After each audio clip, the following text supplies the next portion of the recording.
Welcome to the latest edition of our Seafood News Roundup, sponsored by Urner Barry's Comtel. I'm Seafood News Editor Michael Ramsing, and joining me today at the news desk is Urner Barry staffer Jocelyn Garcia Rojas.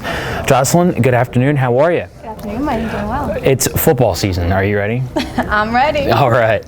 This is our first show since the long Labor Day holiday, and with a new month comes new sets of seafood data to digest. We'll do that later on in the program, but first, here's Jocelyn to catch up on some of the major industry news from the past week. Major South Korean shipping line Hanjin filed for bankruptcy before Labor Day. The filing has disrupted shipping since many major ports cannot secure tug and pilot services out of fear that those operations will not get paid. A court did agree this past week to bring Hanjin under U.S. bankruptcy law, which temporarily prevents creditors from seizing the shipper's assets. However, these protections do not mean that the cargo on Hanjin's 80 ships and 500,000 containers, which are still at sea, will make it to shore. The seafood industry is not expected to see a large impact from Hanjin's filing since a small percentage of U.S. seafood imports use the carrier.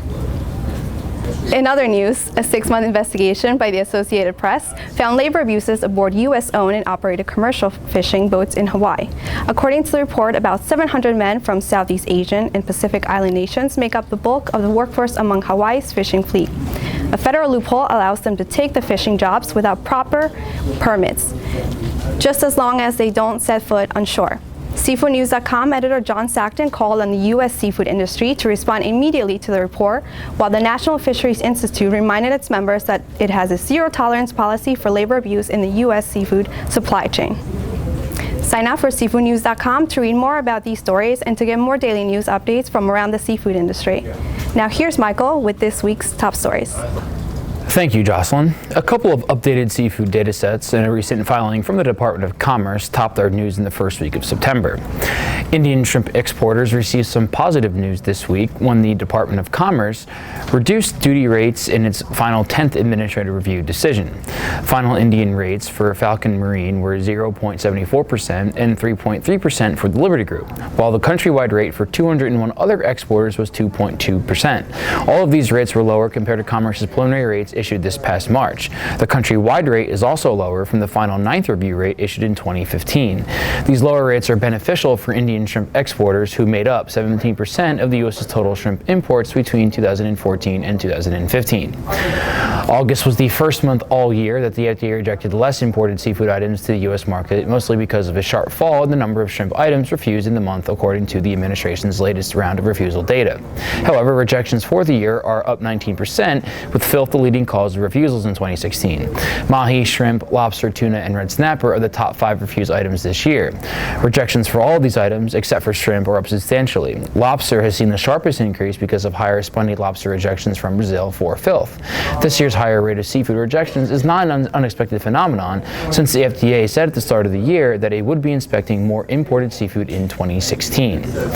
Finally, U.S. shrimp shipments in July were up over 10.5% to 116.2 million pounds, which is a new record volume for the month. July totals pushed shrimp imports for the year up to 698 million pounds. And while the year-to-date increase was just marginal, it was enough to set a new all-time record for U.S. shrimp imports through the first 7 months of the year. Imports from top suppliers were sharply higher, with the exception of Ecuador, Vietnam, and Mexico. Thai shrimp production and imports continue to rebound to the U.S. market. And that's it for today's news, but before we go, here's Jocelyn with a quick look at the seafood markets with data powered by Urner Barry's Comtel. Thank you, Michael. Activity in the seafood market saw prices blue swimming crab meat adjust higher for jumbo lump and claw meat, mostly from lower seasonal production. European salmon prices fell across the board as traders reported lower demand as the industry heads into the fall season, while the Canadian snow crab market is trending higher with demand reportedly active. Back to you, Michael. Thank you, Jocelyn. And that is it for our show, which was brought to you today by Urner Barry's Comtel. You know, we are recording this just hours before the football season kicks off, where the best teams have spent months game planning for the season. And game planning is exactly what a Comtel subscription allows our customers to do. Step into the seafood market with confidence, armed with market news, quotations, and analysis delivered daily with a subscription to Urner Barry's Comtel. Make smarter decisions every day and sign up at shop.urnerbarry.com or call us 732 212-240-5330. Remember to follow us on Twitter at SeafoodComNews and at UBSeafood. And now we're podcasting. Search Erner Berry on Seafood News or iTunes, Google Play, or SoundCloud, and start listening to us on your mobile device of choice today. I'm Michael, that is Jocelyn, and this was your Seafood News Roundup. Thanks for tuning in. Have fun watching all the weekend's football, and we'll catch up with you next week.